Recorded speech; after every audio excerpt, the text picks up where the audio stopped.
Assalamualaikum warahmatullahi wabarakatuh. Balik lagi bersama saya Putri Kirana, Prodi Hukum Keluarga Islam dengan nomor induk mahasiswa 17621030. Salah satu peserta KKNDR IAIN Curup di kelompok 51 dengan dosen pembimbing lapangan Ibu Laras SMH.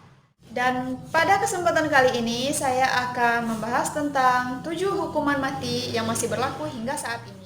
Tidak lupa saya sampaikan terima kasih kepada kalian yang sudah klik video ini dan subscribe channel ini sebagai support dan semangat bagi saya untuk selalu memberikan atau membagikan hal-hal yang bermanfaat untuk kalian semua.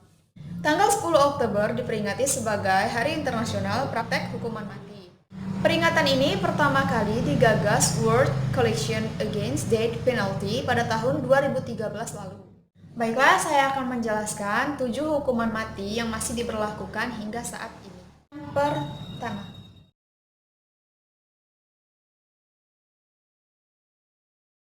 hukuman tembak dalam mengeksekusi terpidana mati merupakan hukuman yang paling populer yang masih dilakukan di beberapa negara. Dilansir dari Death Penalty Worldwide, ada sekitar 28 negara yang masih memberlakukan metode hukuman mati seperti ini. Di antaranya seperti Amerika Serikat, Indonesia, bahkan Korea Utara. Biasanya hukuman tembak mati dilakukan terhadap terpidana yang melakukan kejahatan luar biasa. Contohnya seperti terorisme, pembunuhan berencana, dan korupsi. Ketiga narapidana ini diberlakukan hukuman tembak mati di beberapa negara. Yang kedua,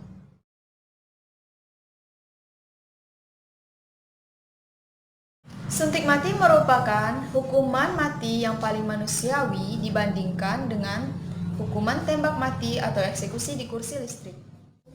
Hukuman suntik mati telah ditetapkan di berbagai negara seperti Cina, Guatemala, dan beberapa negara bagian di Amerika Serikat.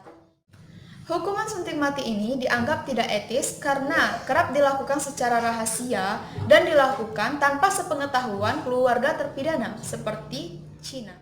Di negeri tirai bambu diketahui bahwasanya 65% transplantasi organ tubuh untuk kebutuhan medis disuplai dari narapidana yang disuntik mati. Yang ketiga,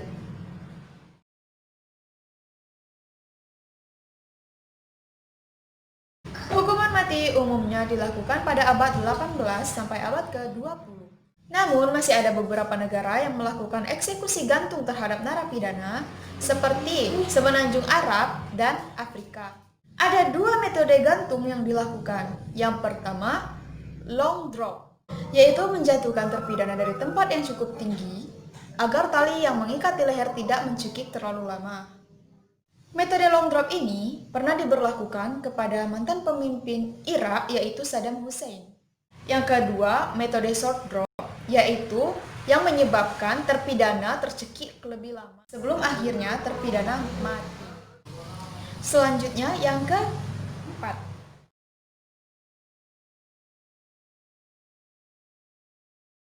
hukuman rajam merupakan hukuman yang paling sering dilakukan di negara Iran dan negara Somalia. Biasanya hukuman ini dilakukan kepada orang-orang yang terbukti sudah berbuat zina.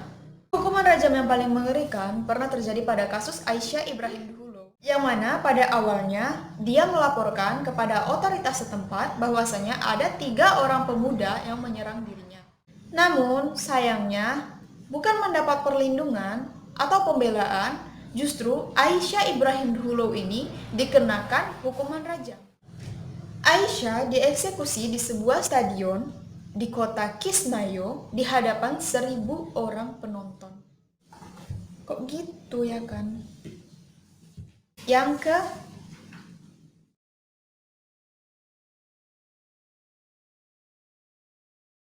hanya ada 2 negara yang melakukan eksekusi hukuman mati dengan kursi listrik, yaitu Filipina dan Amerika Serikat. Hukuman mati menggunakan kursi listrik pertama kali dilakukan pada tahun 1890. Untuk menghilangkan rambatan listrik, terpidana eksekusi mati kursi listrik ini dicukur rambut dan seluruh bulu yang ada di seluruh tubuh. Eksekusi ini dilakukan dengan menyentrumkan listrik selama 15 menit berkekuatan 2450 volt. ke-6.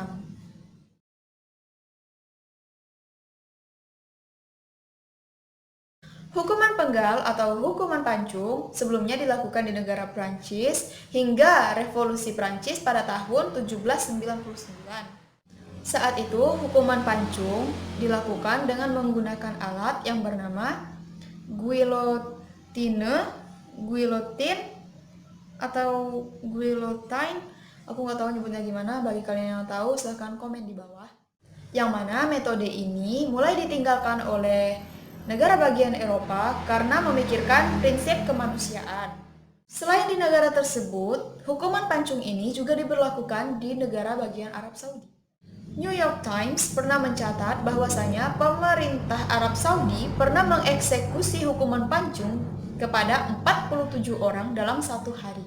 Wow.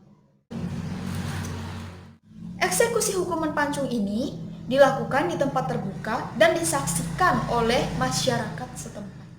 Yang terakhir,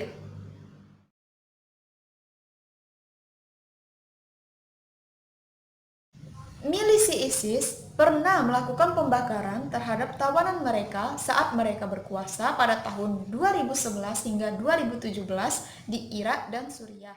Tawanan-tawanan tersebut merupakan tawanan dari luar negeri atau warga sipil lokal yang melakukan tindakan kesalahan atau tidak terpuji atau melanggar hukum atau yang dianggap sebagai mata-mata. Mata-mata yang dimaksud di sini yaitu mata-mata musuh dari ISIS tersebut. Tidak hanya membakar, militan ISIS juga sempat merekam dan menyebarkan video eksekusi mati ini ke internet. Kebayang nggak orang lagi panas-panas kebakar tuh, direkam, terus disebarin ke internet. Jadi Kak, itu tadi 7 eksekusi mati yang masih dilaksanakan di belahan dunia, di mana eksekusi mati ini tadi juga ada yang dilakukan di negara kita, Indonesia. Bagaimana menurut kalian? Apakah kalian setuju dengan adanya eksekusi mati atau tidak? Silahkan komen di bawah. Terima kasih buat kalian yang sudah nonton video ini. Jangan lupa like, komen, dan subscribe. Bila perlu, kalian tolong share video ini jika kalian merasa ini bermanfaat. Terima kasih semuanya. See you next video. Bye.